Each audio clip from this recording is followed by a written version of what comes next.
Many of you know Nikki Burdine. She's a reporter on our morning show. But what you don't know is that Nikki has Tourette's syndrome. It's also called tourettes. It's a neurological disorder, and as Nikki explains, it's characterized by involuntary movements or vocalizations called tics.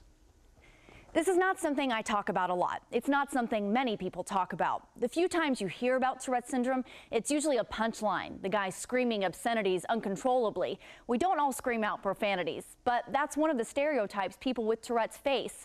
Tourette's manifests itself in different ways, and that's why we're doing this story. I'd like you to meet Daniel. I met him recently at a conference about Tourette's syndrome.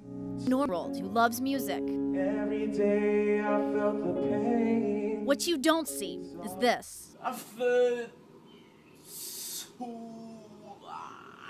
Just a few years ago, this was Daniel. It was like something took over my body and my mind. With therapy and medication, the tics are now minimal. I still have a tongue biting tic where I bite my tongue and I have to get that just right feeling.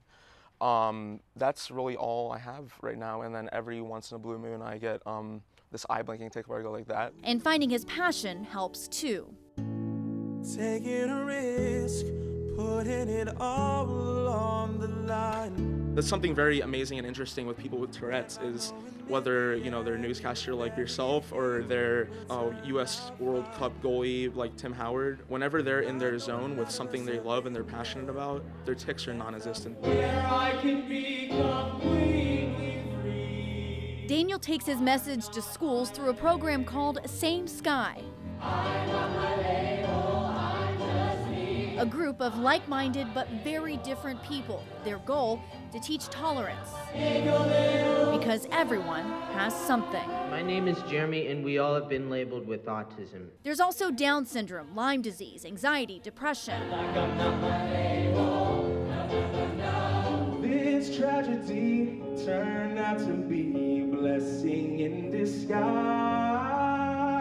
It's their way to stand out and fit in. To not live by others' labels, instead live past them. I'm so blessed to be here today to share my story with you all. According to NIH, while Tourette's can be a chronic condition with symptoms lasting a lifetime, most people with the condition experience their worst tic symptoms in their early teens, with improvement occurring in the late teens and continuing into adulthood. Nikki Burdine, WUSA 9.